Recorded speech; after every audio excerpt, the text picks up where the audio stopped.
Salut à tous, alors aujourd'hui on se retrouve pour un nouveau tuto de la team YesWeCraft qui a pour thème la géométrie. Donc ceux qui suivent mon travail savent que c'est pas du tout un thème que j'aborde d'habitude puisque je fais que du modelage en fait représentatif, des choses qui existent ou que j'ai inventé ou quoi, mais des choses concrètes quoi. Pour ce tuto au début je me suis un petit peu creusé la tête quand même pour trouver l'idée parce que quand c'est pas des choses qu'on a l'habitude de faire, voilà. Et finalement j'ai décidé en fait de faire ça. Donc c'est un plastron en fait avec une forme un peu particulière, un peu aztèque et tout. Et en fait tout simplement pour la forme je me suis inspirée des colliers de feuilles que je fais d'habitude. Donc comme vous voyez celui que j'ai autour du cou, ou par exemple ce plastron là, donc avec les formes voilà, qui sont très forcément avec des formes un petit peu géométriques mais voilà façon nature. Et du coup comme j'aime vraiment bien ces formes de plastron là, en fait j'ai voulu refaire ça.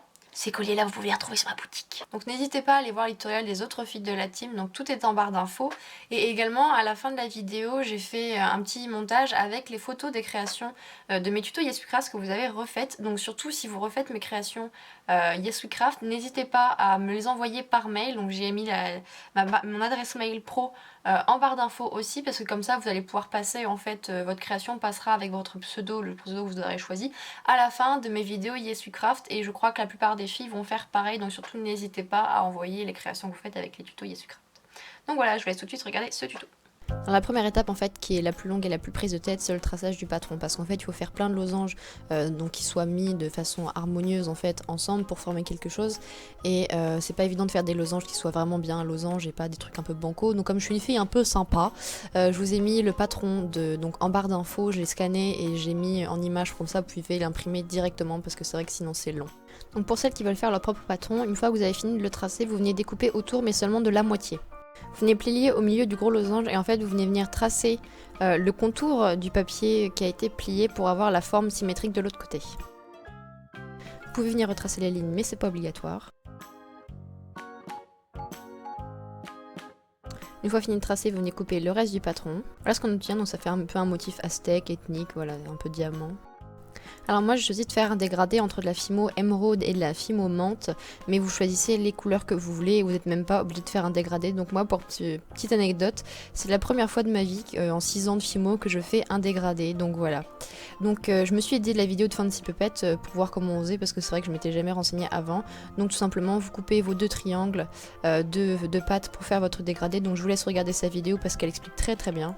Et voici donc mon dégradé. Donc pour un premier, je suis assez fière. Bon, la couleur se voit pas beaucoup, c'est très léger, hein, surtout là avec la vidéo on voit pas très bien. Venez vous passer votre patron sur la pâte, donc c'est pour ça qu'il faut en faire assez gros parce que c'est une grosse pièce. Et ensuite vous venez couper tout autour en fait. Donc avec une lame longue de préférence, et pour les petits endroits que vous pouvez pas couper en une fois comme ça, vous prenez un scalpel parce que sinon vous allez donner des coups sur la pâte que vous voulez pas couper. Tadam! Et là vous venez retracer en fait toutes les petites lignes.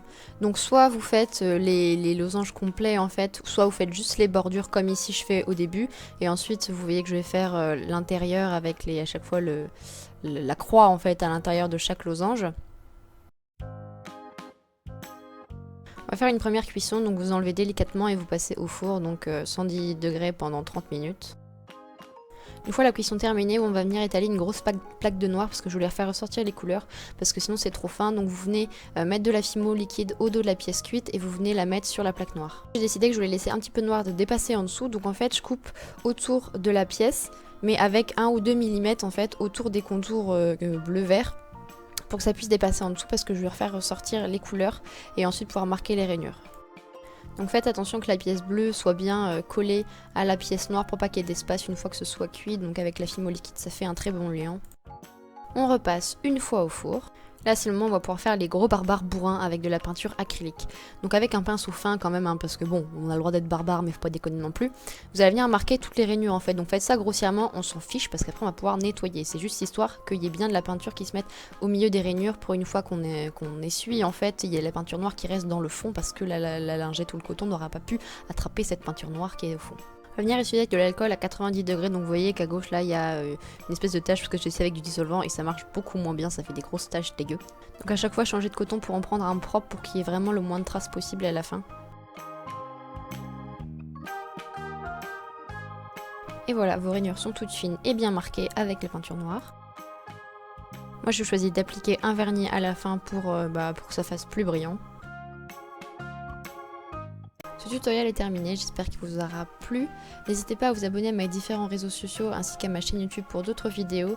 Je vous retrouve la semaine prochaine pour un vlog sur le festival des sculptures de sable Disney que j'ai vu au Touquet et également dans 2 semaines pour un tuto Yes We Craft.